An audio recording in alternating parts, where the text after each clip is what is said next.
10 seconds to go.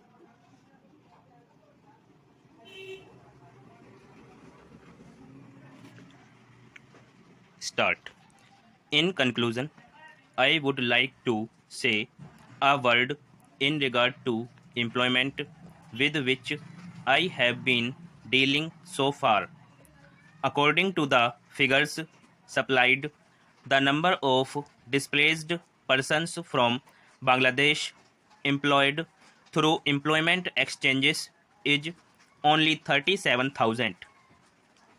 This is very meager compared with their total number, which comes to 32 lakhs according to the official figures. This is with regard to Bangladesh refugees. The number of displaced persons from Pakistan employed through employment exchanges is not very encouraging, but still it is 75,000. I would urge upon the Honorable Minister to take this into consideration and see that something is done to find employment for these people. Of course, there is some expenditure incurred on general education and vocational training, but when we look at the number of persons who have been given vocational training, we find that the number already trained and under training is only 17,000. This figure also seems to be very small considering the magnitude of the problem before us. Some programs of general improvement have been undertaken by the government of West Bengal by way of setting up new industries, etc. These programs should be looked into and put into operation with a view to giving more employment to these displaced persons. Within the limited time at my disposal, I shall limit my remarks to refugees from Bangladesh.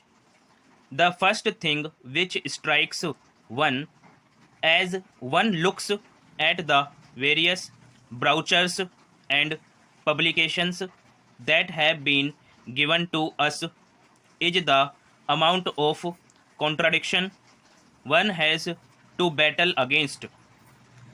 The first contradiction is in regard to the number of persons government think they have rehabilitated in West Bengal. Granting that it is difficult to make a final assessment of the number of refugees who have come from Bangladesh, it is still true to say that at least there should be some sort of parity between what the Union Ministry says and what the West Bengal Rehabilitation Ministry says. Only a few days ago, the West Bengal Minister of Rehabilitation said that there are 22 lakhs of refugees who have to be rehabilitated, but the central government's refugees figures are 31 lakhs. Unless the government know the number of people they have to budget for, it is rather bewildering to know how they mean to plan in bringing about their rehabilitation. As a matter of fact, many other sources believe that the figure is far higher, but in any case, there should be some parity and some idea as to the extent of the rehabilitation problem which still remains before the people of West Bengal. The other contradiction is this: on the one hand, Shrimati Renuka Rai says that in the near future they will be making a successful completion of the work of economic rehabilitation of refugees in that state, but only last year Shri A.P. Jain said that as yet the problem of the displaced persons from Bangladesh was a matter which was giving some concern. I really do not understand why, in spite of Shri A.P. Jain recognizing that the problem is still quite serious, Shrimati Renuka Rai should have made such a statement. Yet, when we heard the Honorable Finance Minister, we find that there has been a big shortfall in rehabilitation budget. I think that if the fact finding committee's report had been published, the assessment that we have rehabilitated about 50% of the people of Bangladesh who came over as displaced persons would have become quite clear in regard to its incorrectness. As a matter of fact, when we went round the camps and colonies in West Bengal, we found that as yet not more than 15% of the people have been rehabilitated in the sense that they are able to eke out their subsistence on the poorest levels. It is not more than 15%, and I think the figures of the fact finding committee are still lower.